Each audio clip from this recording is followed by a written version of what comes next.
E hoje vamos dar continuidade aí à nossa série sobre as eras da Disney. Hoje a gente vai falar de uma das eras mais populares do estúdio, né? Que é a era da Renascença. Então solta a vinheta e vem comigo.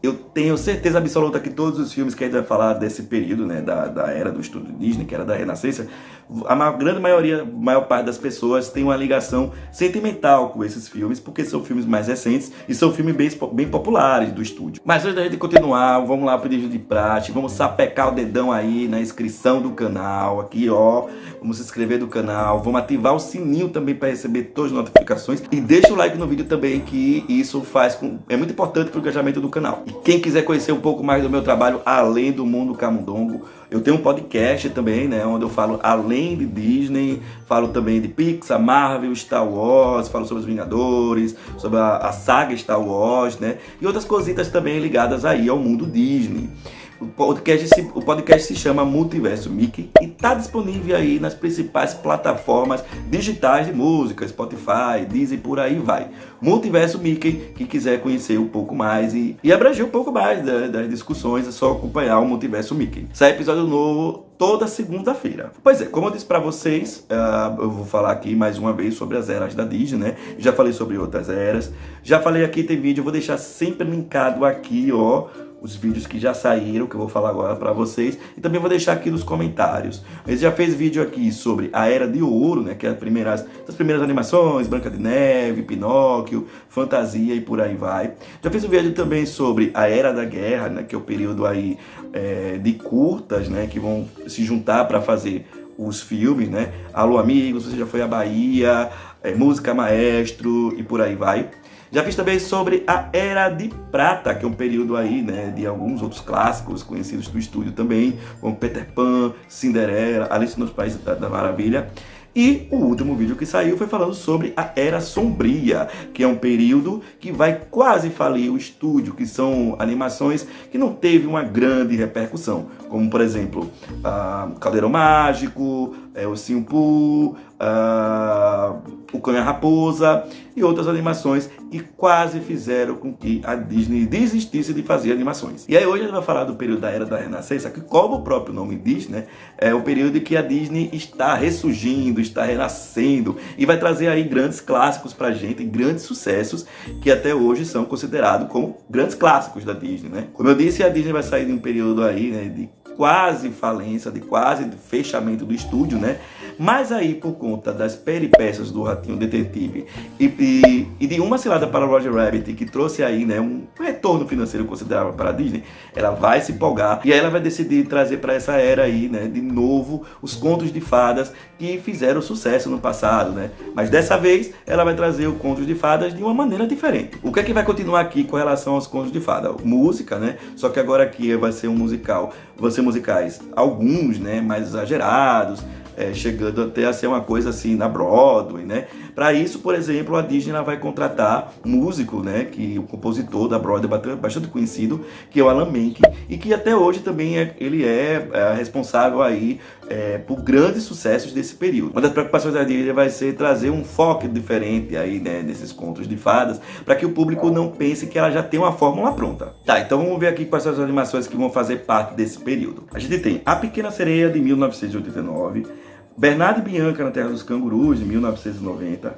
A Bela e a Fera, de 1991, Aladdin, de 1992, O Rei Leão, de 1994, Pocahontas, de 1995, O Corcunda de Notre Dame, de 1996, Hércules, de 1997, Mulan, de 1998 e Tarzan, de 1999. Eu tenho certeza absoluta que quando eu fui falando aqui os filmes, foi passando um verdadeiro flashback na cabeça de quem está assistindo o vídeo. Bom, vamos falar então do primeiro filme desse período, que é A Pequena Sereia. A Pequena Sereia é mais uma história de que a Disney vinha tentando adaptar há muito tempo. Conta-se que desde 1930, mais ou menos ali, durante a produção de a Branca de Neve e os Sete Anões, que a Disney vem tentando fazer a adaptação da Pequena Sereia. Então, após o sucesso aí de Uma Cilada para Roger Rabbit, a Disney então decide desengavetar, né, a ideia de adaptação da Pequena Sereia. E logo se decidiu então transformar a história em um musical também. Uma das coisas que fez empolgar também a Disney voltar a fazer, né, a produzir a Pequena Sereia,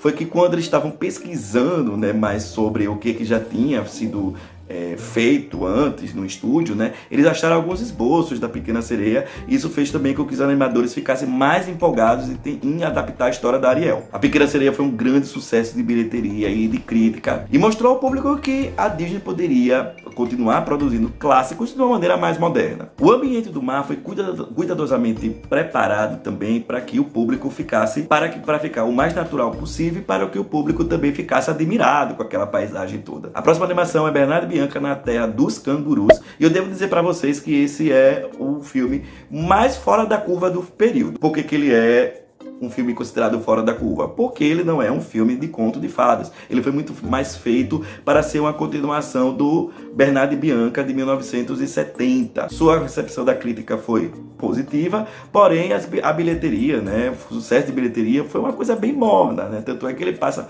batido até hoje. A próxima animação vai ser A Bela e a Fera. E essa é mais uma história que a Disney já planejava contar desde a época de 1940, mais ou menos. Mas o Walt Disney ele chegou na época à conclusão de que a tecnologia daquele período não era suficiente para poder adaptar o conto da Bela e a Fera. Bela e a Fera conseguiu aqui algumas façanhas, né? Como por exemplo, ela foi a primeira animação a concorrer no Oscar na categoria de melhor filme. Nesse período, uma coisa que fez animar a Disney a voltar a pensar em fazer a Bela e a Fera foi o fato de que a equipe de animadores e de produção estava grande o suficiente para poder voltar a trabalhar no conto. A Fera com certeza foi um dos maiores desafios da produção da animação, né? Já que era necessário todo o cuidado para a sua animação, para que não deixasse também ele uma coisa tão horrenda, né? Essa foi a primeira vez que uma animação foi contratada uma equipe de roteiristas, e isso acabou tornando possível o trabalho individual dos roteiristas, né, nos personagens secundários, para que eles tivessem um pouco mais de aprofundamento. A Bela e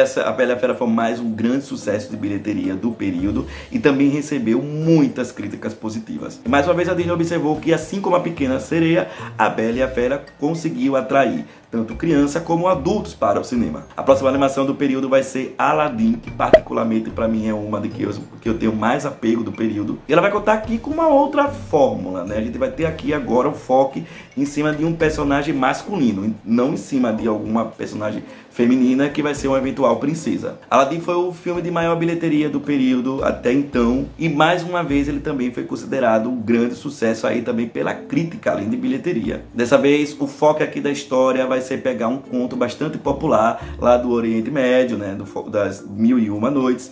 E aí então é que surge a ideia de adaptar a história do Aladdin. Uma coisa que também tem que observar desse período são os vilões. Aladdin, assim como a Pequena Sereia e a Bela e a Fera, vão ter vilões cativantes também, vilões cartunescos, né? Aqui no Aladdin a gente está falando do Jafar. Mas com certeza um dos grandes destaques aqui do Aladdin vai ser o gênio, né? Vai ser interpretado aí pelo saudoso Robbie Williams, ele que acabou roubando a cena, né? Com sua participação sempre exagerada, sempre cartunesca. A próxima animação do período vai ser o Rei Leão, e aqui a gente vai ter a primeira e a única história original do período, porque o Rei Leão ele não foi adaptado de nenhum livro, de nenhuma história pré-existente. Na verdade, a história do Rei Leão ele vai ser um pouco baseada aí em algumas histórias shakespearianas, né? Não em alguma coisa específica, mas o tom, né, o rumo da história vai ser um pouco shakespeariano. A Disney ousou e chamou aqui como para fazer a parte musical do filme nada mais nada menos do que o Elton John. Para captar aqui a essência dos animais, os animadores eles vão viajar aí para o Quênia, na África, para observar alguns animais, né, soltos na natureza, para que eles pudessem transpor isso para a animação. A história original seria bastante diferente. Ela iria contar, na verdade, a história aí, né, de uma guerra entre leões e beduínos, sendo que o Scar seria o líder dos beduínos, não seria o tio do Simba. Uma outra mudança é que Timão e Pumba já iriam conhecer o Simba e ele seria um amigo de infância do Simba. O Rei Leão ele acabou se tornando um sucesso mundial no período e foi durante muito tempo a animação de maior bilheteria da história, e essa coroa foi tirada recentemente posteriormente pela própria Disney com Frozen. A próxima animação do período vai ser Pocahontas. E aqui a gente vai ter a primeira e única história baseada em uma história real. Pocahontas começou a sua produção paralelo, né, quase ao mesmo tempo aí com o Rei Leão. Dentro de outros elementos aqui, o filme ele iria abordar o choque de cultura, né, o encontro entre dois mundos, os colonizadores com os índios. Para contar a história, os animadores então vão contar aí com relatos, né, que eles vão achar dos colonizadores que deixaram. Diferente do Rei Leão, do seu antecessor, as críticas de Pocahontas foram mistas e a recepção foi um pouco morna. A personagem principal ela era mais velha, né, Pocahontas, do que as outras princesas até então apresentadas do período, e o John Smith também ele era mais velho. E aqui a gente tem animais que não falam.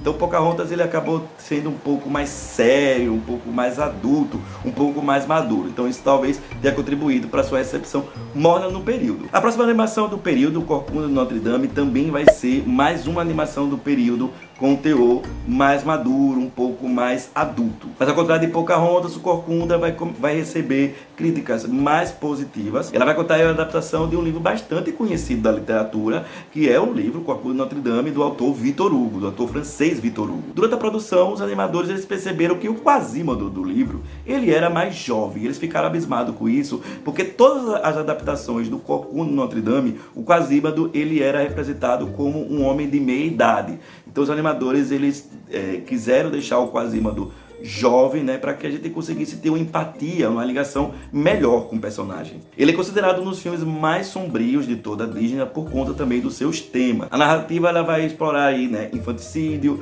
luxúria, o genocídio, o pecado, além, claro, aí de uma grande sexualização, uma grande sensualização da personagem Esmeralda. A gente tem também aqui a presença, além dos vilões mais odiados da Disney, que é o Frollo, a gente também tem aqui, né, a apresentação de uma das mulheres mais fortes da Disney, que é a Esmeralda.